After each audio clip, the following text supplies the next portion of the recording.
That message was sent at 11:49 p.m. on February 4th, 2026. Not to a friend, not to a family member, not to a doctor, to ChatGPT. The man typing those messages called himself Xander Lee. That wasn't his real name. 14 hours later, deputies responded to a 911 call at a home on Snowcone Way in Ultawa, Tennessee. They found a 29-year-old woman on the living room floor. She was already gone. And in almost every room of that house, the walls, the floors, the staircase, the kitchen, a car in the garage, there was blood. This is the story of Gabriella Perpetuo, a woman 3 months from her nursing degree, a woman who wanted to care for newborns, and the man who, instead of calling 911, spent the night asking artificial intelligence how to cover it up. Before we talk about what happened in that house in Tennessee, you need to know who Gabriella Perpetuo was, because this story belongs to her first. Gabriella was born in Massachusetts. Her family called her Bella. Those who knew her said she never met a stranger, the kind of person who made you feel seen the moment she walked into a room. When she was 15, her family relocated to Florida, and that's where she would eventually plant her roots. As a young woman, Bella moved to New York City. She was drawn to the idea of storytelling within the medical world, what she called clinical journalism, writing about patients, writing about healing. But something shifted. She realized she didn't want to write about patients from the outside. She wanted to be in the room with them, especially the most fragile ones. So she enrolled in nursing school. Her goal was specific. She wanted to care for newborns in the first hours of their lives. By February of 2026, she was almost there. 3 months from graduation. She was 29 years old. She had her whole future mapped out. And then she moved into a house in Tennessee, and 10 days later, that future was gone. To understand how a man ends up typing messages to an AI while his girlfriend lies dying in his house, you have to go back. Back to New Albany, Ohio. Back to a kid who could run the 40-yard dash in 4.43 seconds. It was in Indiana, and I won the fastest man. I won the fastest man award, and I'll never forget that. I won. Had a great day, but I was the fastest guy there. This was kind of ironic because I'm a pretty fast guy now. I got countless memories, but I definitely remember that one. Darren Lee grew up in New Albany, Ohio. From the moment he stepped onto a football field, it was clear he had something most people don't. The kind of explosiveness that scouts remember. He chose Ohio State, and he became one of the most dangerous linebackers in college football. His signature moment came in the 2015 Sugar Bowl, a college football playoff semifinal against Alabama. 7 tackles, 2 sacks. He was named the defensive MVP of that game. 11 days later, Ohio State won the national championship. Darren Lee had arrived. He left Ohio State early, declared for the 2016 NFL Draft. At the Combine, he ran a 4.4340, faster than most wide receivers in the league. The New York Jets selected him 20th overall. First round, 4 years, $10 million guaranteed. To this moment, did you have that realization when you're sitting in the green room waiting for your name to be called that, like, man, I've come a long way? Absolutely. You know, you see a couple of guys get picked, and you're just seeing Joey and Zeke, those guys get picked. That's when it really hit me. I'm like, you know, your dreams are really about to come true, and your hard work's about to come true. And, you know, I can't even really put it into words sometimes, but, you know, just when I got that call is... He was 20 years old, a national champion, a millionaire, playing in the biggest media market in the world. And then the NFL happened. His rookie year, Pro Football Focus ranked him the lowest graded rookie linebacker in the entire league. His second year, 87th out of 88 qualifying linebackers. In 2018, he was suspended 4 games for a PED violation. He bounced to Kansas City, where he was part of the 2019 Super Bowl championship organization, but he didn't play in the playoffs. He got the ring. He didn't earn it on the field. By 2021, stints in Buffalo and Las Vegas had come and gone. His NFL career was over. He was 25. And here's where his story starts to get dark, because football fading is one thing. What came next was something else entirely. While Darren Lee was still in the NFL, a lawsuit was filed against him in New Jersey, 2017. A woman alleged he had assaulted her at a house party. He denied it. The case was dismissed. It was the first public sign of something. In October 2022, police in Dublin, Ohio received a call. A woman reported that Darren Lee had grabbed her by the neck while punching a pillow next to her head, hard enough to leave visible red marks on her throat. He also threw a phone that struck her in the head and made her ear bleed. In October 2022, police in Dublin, Ohio received a call. A woman reported that Darren Lee had grabbed her by the neck while punching a pillow next to her head, hard enough to leave visible red marks on her throat. He also threw a phone that struck her in the head and made her ear bleed. According to officers, Lee had pushed his mother into a wall, knocked her to the ground, and punched her repeatedly in the face. A witness physically pulled him off her. He ultimately pleaded guilty in 2025 to a reduced charge of attempted assault. He received a 90-day jail sentence with 88 days suspended. He served roughly 2 days behind bars. He was placed on probation through February 2027. There was also a case in Florida, aggravated assault with a deadly weapon. He'd confronted a man with a firearm after an exchange of threats. Probation. Anger management ordered. Here's the number that matters. His Florida probation would have ended just 3 days after Gabriella's death if he'd completed his anger management. He still had Ohio probation running through February 2027. He was on the hook in 2 states and living illegally in a third. He was already on probation in 2 states. He had moved to Tennessee without telling his probation officer. And by early February 2026, he and Gabriella had only been in that house on Snowcone Way for 10 days. Ultawa is a small suburb just outside Chattanooga, the kind of neighborhood where nothing happens. Darren Lee had grown up not far from here before moving to Ohio for football. It's where his story began, and it would be where it ended.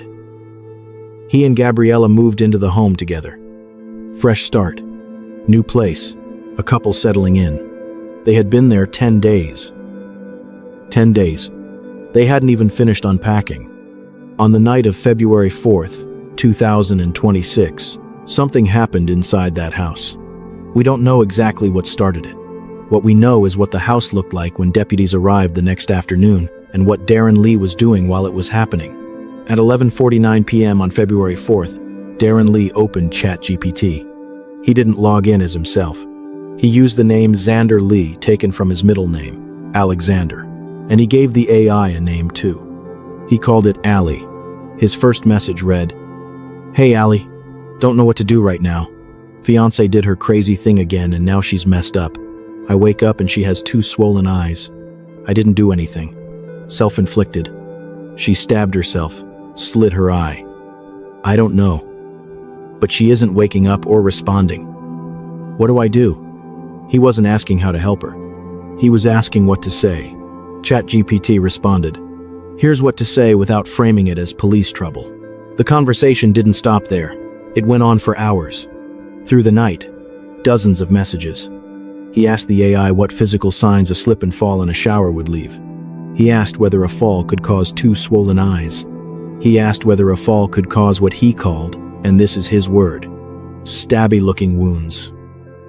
At one point, ChatGPT responded, "Okay, pause the jokes for half a second. Both eyes being swollen is still possible from a fall, but it crosses into get checked territory." Because Darren Lee had been sending laughing emojis, LOLs, LMAOs, while describing a woman who wasn't waking up. At his preliminary hearing, detectives had to explain to the court what "laugh my ass off" means, because Darren Lee used it while describing Gabriella's injuries. The AI kept asking for more details. It was trying to help him build a story. He fed it everything. The wounds. The location on her body, he told it. Middle, inside hip. He mentioned the bruising below the stab wounds. He described the blood. She got blood all over the damn place. That message was sent at 12:33 a.m., February 5th. He still hadn't called 911. 13 hours passed between that message and the 911 call. 13 hours. District Attorney Cody Womp would later tell the court she had never seen a local homicide where ChatGPT was used as a key piece of evidence. She called it exactly what it was. At 1:30 p.m. on February 5th, deputies arrived at the house. Darren Lee was on the front patio, still wearing NFL gear, frantic, nervous, unable to give clear answers. He told them he had woken up and found Gabriella on the couch, thought she was asleep, called her name, she didn't respond, called 911, immediately. Blood on the floor in the living room, blood in the hallway, blood on the staircase, blood in the kitchen, blood in almost every room in that house, blood inside his BMW in the garage. Cleaning wipes had been left out, placed in locations that made no practical sense. Investigators could see the evidence of it, wipe marks through the blood. Someone had been trying to clean up. The microwave door was shattered. Empty alcohol bottles throughout the house. She take like any painkillers or anything like that? Does she? Yeah, I don't know. Okay. She always takes her vitamins or whatever. I have no idea. I was just upstairs.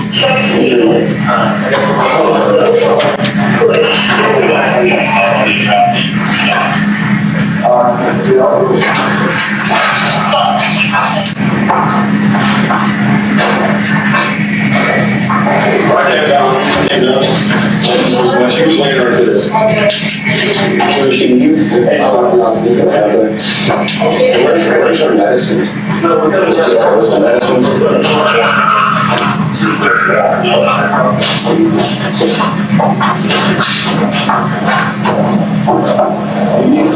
These are here, I don't know.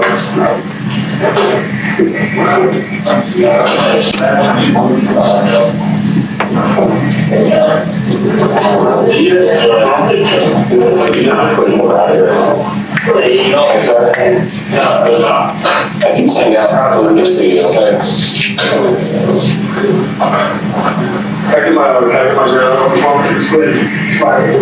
Where's your partner?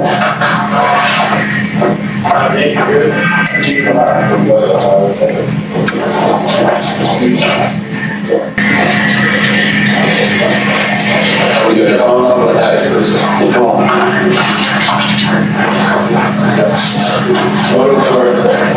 We'll go right outside. We'll talk while there.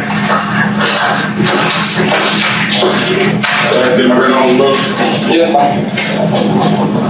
Tell me what, so what's going on? You said you were up there sleeping? Yeah, I was asleep. Okay, what was she doing last time you saw her? Do you know around what time you saw her last? I don't know. I don't know. I don't know. She I guess went to take a shower, and then that's it. I was knocked out. Around what time was that? That's what I'm trying to figure out. Did you work last night or? No, no, sir. Okay. What's with all the broken stuff in there? The glass is shattered because we left the window open, and so when it got warm, we reheated the house. It just like exploded. So I was just cleaning that up. That was before I was falling asleep. Okay. I thought she was gonna come down and like finish it up from the dustpan, but I come back down, and then this is what happened. Is she okay? Is she okay? I didn't work on it. I don't know what You said that, okay, so explain, so the window was open, so the house froze? Yeah, it's cold. I didn't know that she like had it open, and so that just shattered. But like nothing was like. So then when you close the window, turn the heat on? It just like, you know how like shrinks and expands. That's all I know.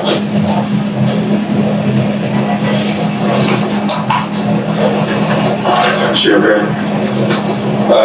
They're still working on it. What's her last name? Perpetual. How do you spell that? Peretuo.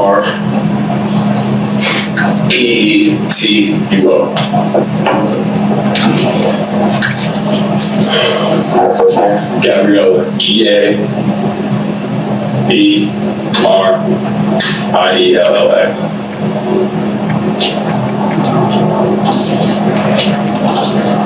Your birthday? Yes, 8/19/1986. That's all. I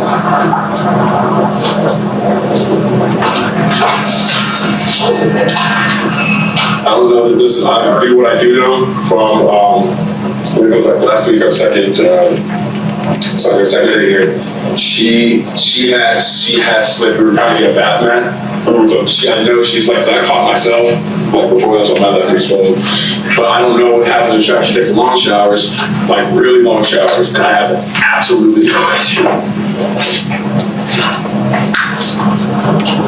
Please go ahead. I can phone get that one. Leave that to grab a charger. Grab a charger.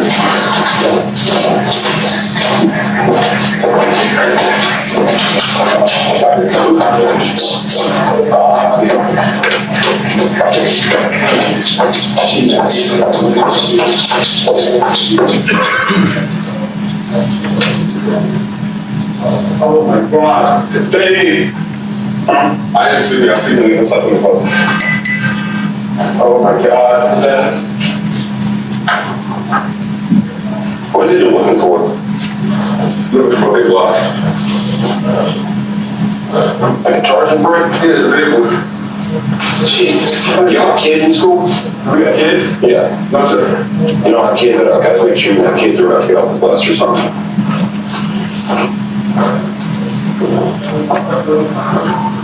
Oh my God. I don't see that. Yeah, no. Oh my God, Belle. Oh my God. So, see that? See, oh crap. Oh my God. Hey, come on. Yeah, so We'll get you a break out here. appreciate you. Your fiance? Can I see? Yeah, okay. What kind of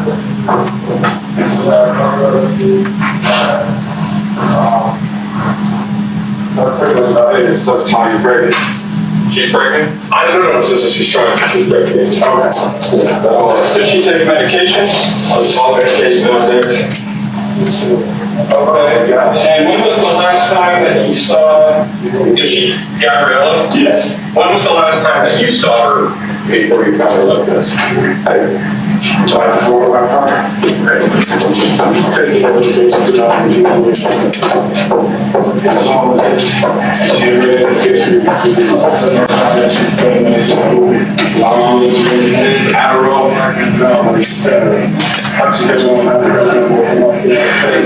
I wouldn't know because like you see the little fill balls that she had, those little fill balls that she has up there. That's I don't know. I don't even know she has them. She keeps them in her back. She keeps it in her backpack. Come on. Keeps it in her backpack. Finish talking. I'll get you there. We'll We'll get you one out here. Hold on for a second.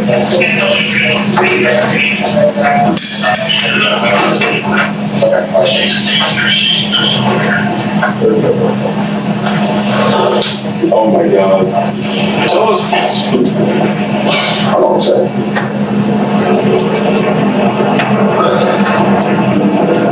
And so so I got here kind of late, so tell me what's going on with it. So I came upstairs, I woke up, and she was already laying on the couch. I thought she was asleep. She was already laying on the couch when I got down. But beforehand, I don't know if she was going up or down. I don't know, is what I'm saying. And so I came down and then like she was just laying on the couch on her side. And then I'm like, hey man, what do you want to eat? And she's wasn't saying anything, and that's why I called 911 immediately. I'm like, well, what is going on? Because waking up, I'm like, what the hell happened? Like I was sleeping a long time. I was trying to figure out. I don't know what happened. Is she bleeding? What's up? Is she bleeding? Was she? Yeah. Like actively? No. I didn't see her just now. Oh, I didn't go up to her. I don't know. So what is there? So someone was bleeding because there's blood going down the stairs. yeah, it was probably her. If you look back in the shower, there was a book right there. I don't know if she like fell or tried to get down. I didn't hear it. Like you can't really hear much. Did you sleep in separate rooms? Yeah, because we have tradition putting up a bed there in my bedroom. I don't know if she when she got there, she felt like I have no idea. Wait, what? What did you say?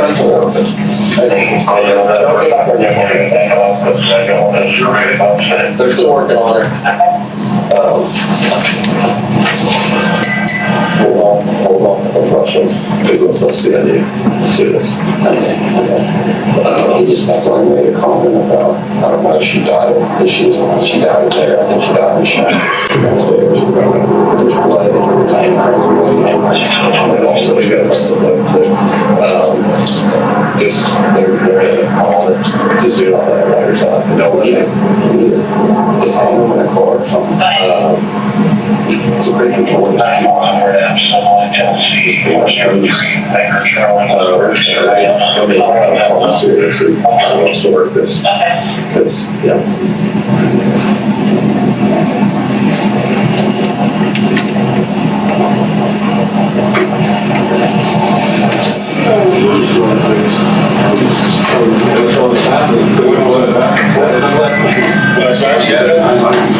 I was asleep for one time. Okay, so when's the last time you actually talked to her? When she talked back to you? I was talking to you yesterday evening about 5. You been here the whole time? I've been here the whole Yeah. No, ran to get some errands. When did you come back? Yeah, I could about like 5, 10 minutes like after, but she was still awake. She was still awake. Yeah, she was still awake. And then I came back and I was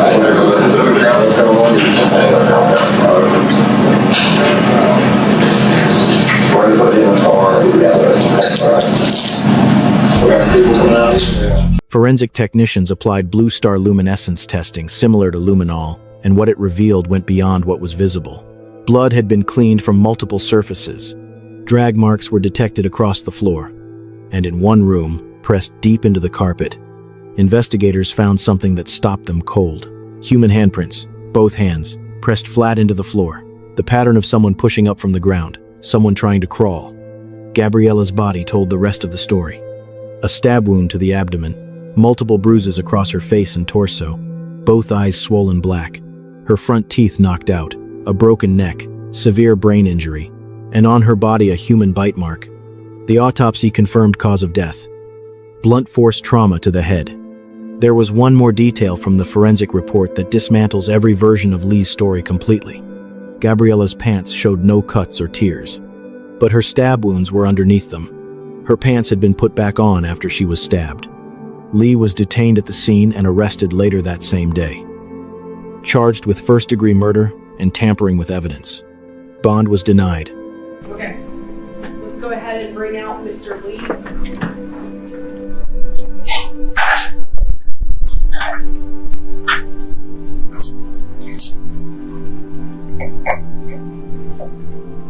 Alright, how's our signal? We good?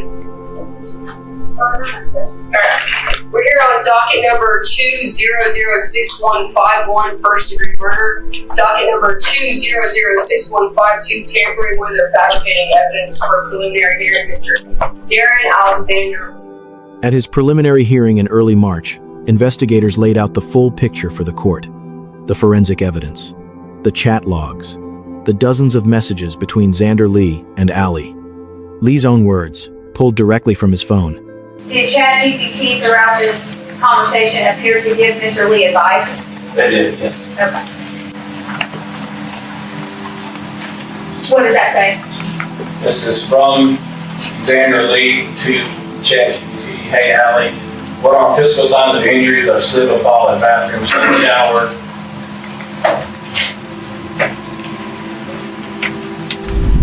Is that on February 4th? February the 4th, 2026 at 11:49 08 And do you know what in this green one, is he responding to something that ChatGPT had responded with? Yes. Do you recall what that is? Slip and fall can cause punctures, I believe is what it says. And he responds back, stab wound like punctures from hitting anything. Again, ChatGPT is responding to his questions. Yes. It says, yeah, it can happen, but these are important distinctions to make. Can a slip and fall cause injuries, stab wounds? Yes, it's usually under specific conditions. What would it look like? Small, deep puncture, looking wounds, round or oval. Minimal bleeding at first and swelling later. Looks stabby, even though it wasn't a knife. And to your knowledge, based on reviewing the messages in totality and not just snippets here, is this similar to the conversation that Mr. Lee is having with ChatGPT over the 4th and the 5th? Yes. On February 5th, do you recall seeing messages where Mr. Lee is asking ChatGPT about calling 911? Yes. Do you recall the substance of those messages? He kept telling me he wants to call 911, but he He wants to make sure that it's a EMS issue and not a police matter. Here we've got the bottom of the ChatGPT. Do you see where it says, if you want, tell me this? Yes. Does that often occur in these ChatGPT messages where ChatGPT asks some more questions or asks basically for follow-up? Yes. Okay, and so you can see, correct me if I'm wrong, ChatGPT says, yes, falls can cause puncture or hearing wounds. They usually don't look like clean knife stabs. Context surrounding injury pattern matters more than the hole itself. And then it says, if you want, tell me where on the body, how many punctures, depth and size, what objects were nearby. I can help you sanity check whether it lines up. I think that's it. Sanity check. Whether it lines up with a slip and fall or something that should be evaluated ASAP. Again, is this similar to other messages between Mr. Lee and ChatGPT? Yes. And what does Mr. Lee say? His response is yes, middle gut, inside hip. Do you recall if Miss Perpetuo had injuries around her gut or side hip? Yes. What were those? There was a stab wound, and then her hip, there was on her leg was a bite mark, a stab wound on her thigh as well.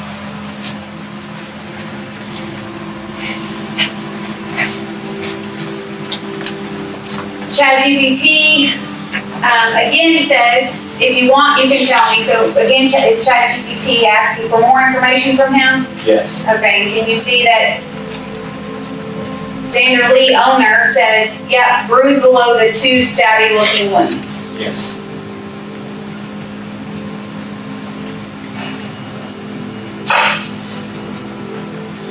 Mr. Lee, and this message says both her eyes are swollen, question mark. What date is this?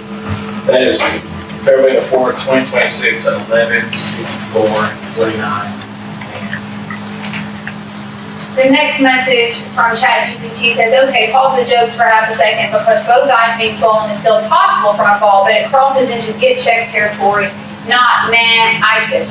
Do you recall what message from Mr. Lee, you may or may not, resulted in ChatGPT telling him to pause the joking? I can't say for sure which one the joking ones came from. There was so many. I just don't recall. Are you familiar with what LOL means? Yes. Are you familiar with what LMAO means? Yes. What does LMAO mean? Laugh my ass What does LOL mean? off. Laughing out loud. In any of Mr. Lee's messages during this time period about injuries to a person, does Mr. Lee use LMAO or LOL? Yes. I believe this is the last one. What's the date on this one? This is 2/4/2026 at 12:03:33. He says, Xander Lee, owner, says, bet. She got blood all over the damn place. Is that correct? Yes. The defense had no answer for the timestamps, no answer for the fake name, no answer for the LOLs. After the hearing, Judge Tori Smith made her ruling, and when she spoke, she didn't mince words. I'm even more convinced now that the offense was especially heinous, atrocious, or cruel, and that it involved torture or physical abuse beyond that necessary to produce death. The case was bound over to the Hamilton County Grand Jury. Lee remains in custody without bond. The death penalty is on the table. His Florida probation officer confirmed he had never received approval to relocate to Tennessee. He had moved 2 states away while on probation for aggravated assault with a deadly weapon. And if he had just completed his anger management, 3 days. That's how close he was to being a free man. While the criminal case moves forward, Gabriella's family has taken their own action. They filed a civil wrongful death lawsuit against Darren Lee seeking $50 million. Their attorney confirmed the family was relieved Lee remained behind bars, that they were fighting for accountability on every front available to them. The civil case operates under a lower standard of proof than the criminal trial. It will move on its own timeline, independent of whatever happens in the courtroom. Gabriella's family isn't waiting. Gabriella Perpetua was 29 years old. She wanted to hold newborns in the first hours of their lives, to be the nurse in the room when everything was fragile and new. She was 3 months from doing exactly that. She moved into a house in Tennessee with a man she trusted. 10 days later, he was asking ChatGPT how to cover up what he had done to her, and typing LOL while he did it. The legal process is still unfolding. The grand jury has yet to indict. The trial has yet to happen. But here's what is not in question. Bella was here. She had a name. She had a future. She had a gift she was about to give the world, and she is gone.